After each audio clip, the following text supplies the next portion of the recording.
ഞങ്ങൾക്ക് അണ്ടർഗ്രൗണ്ടോടുകൂടി ഒരു shopping complex പണിയണമെന്നുണ്ടായിരുന്നു. മാനക്മാര് എഞ്ചിനീയർമാർ അവർ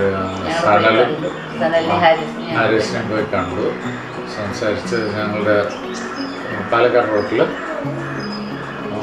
റെക്സ് പ്ലാസ എന്ന് പറഞ്ഞിട്ട് ആ കോംപ്ലക്സാണ് പണി ചെയ്യാൻ അവരോട് ഏൽപ്പിച്ചത്. മാക്സിമം സ്പേസ് യൂട്ടിലൈസ് ചെയ്ത് ഒരു വേസ്റ്റേജ്, അതായത് സ്പേസ് വേസ്റ്റേജ് ഇല്ലാണ്ട് അത് പക്കാവായിട്ട് നീറ്റായിട്ടും പണി വളരെ നീറ്റും ഷെഡ്യൂൾഡ് ടൈമിലും നടന്നു കിട്ടി. കൊടുവായൂരിൽ ഒരു ഡിഫറെൻ്റായ ഒരു കോൺസെപ്റ്റിലായിരുന്നു അവർ ചെയ്തത്. കോംപ്ലക്സിലും മെറ്റീരിയൽ വൈസ് ഞങ്ങൾ എഗ്രിമെൻറ്റിൽ എന്ത് എഴുതിയിട്ടുണ്ടായിരുന്നു, എന്ത് ചെയ്ത് ഞങ്ങൾ തമ്മിൽ എന്ത് സംസാരിച്ചിട്ടുണ്ടായിരുന്നു, എക്സാക്ട്ലി ആ വിഷയത്തിൽ അവർക്ക് ഞാൻ എവിടെ വേണമെങ്കിലും പറയാം. അത്രയും ഈ രണ്ടുപേരും ഷണലും ഹാരിസും അത്രയും റിലയബിളാണ്. ഞങ്ങൾ പറഞ്ഞ മെറ്റീരിയൽസ് തന്നെ അതിൽ ഒരു പെർസെൻറ്റും കൂടി ഒരു മാറ്റവും ഇല്ലാണ്ട്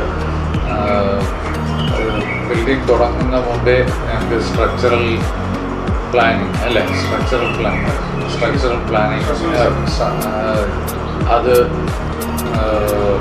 ചെയ്ത് അത് ഫോളോ ചെയ്തായിരുന്നു അവർ. കമ്പിയാകട്ടെ മെറ്റീരിയൽ സിമെൻറ്റും അത് ഫോളോ ചെയ്തിട്ടായിരുന്നു അവർ ചെയ്തത്. എല്ലാം എക്സാക്ട്ലി അവരെന്ത് പറഞ്ഞോ അത് ചെയ്തിട്ടുണ്ടായിരുന്നു. ക്വാളിറ്റി വൈസ് അവർ വളരെ റിലയബിളാണ്. ടു ദ വേർഡ് എന്ന് പറയില്ലേ, അതുപോലെ അത് നമുക്ക് 100% അവരെ വിശ്വസിക്കാം. ആ വകയിൽ ഞങ്ങൾ വളരെ വളരെ സാറ്റിസ്ഫൈഡാണ്.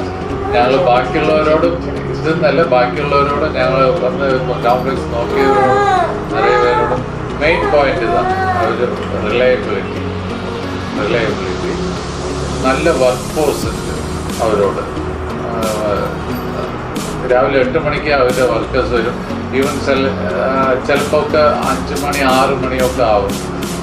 അങ്ങനെ ഫാസ്റ്റായിട്ട് വർക്ക് ചെയ്ത് ഞങ്ങൾക്കത് ബിൽഡിംഗ് 2 ഫ്ലോർസ് പക്കമായിട്ട് വിത്ത് ബേസ്മെൻറ്റ് ക്ലിയറായിട്ട് അത് നല്ല രീതിയിൽ ചെയ്തിട്ടുണ്ട്. അതിൽ 100% സാറ്റിസ്ഫൈഡ്. എൻ്റെ കല്യാണത്തിൻ്റെ ടൈമിലാണ് വീട് റെനോവേഷനെ കുറിച്ച് ഞങ്ങൾ ആലോചിക്കുന്നത്. അപ്പോൾ കോംപ്ലക്സ് പണി ചെയ്ത് ഒരു 1 ഇയറിൻ്റെ ഉള്ളിലാണ്. അപ്പോൾ ഞങ്ങൾ അനക്മക്കാരെ തന്നെ ചൂസ് ചെയ്തത്. അപ്പോൾ വിത്തിൻ ആ ഷോർട്ട് പീരീഡ് അവർ നല്ല രീതിക്ക് റെനോവേഷൻ എല്ലാം ചെയ്തു തന്നു. വീടാണെങ്കിലും കോംപ്ലക്സ് ആണെങ്കിലും ഞങ്ങൾ അവരുടെ വർക്കിൽ 100% സാറ്റിസ്ഫൈഡ് ആണ്.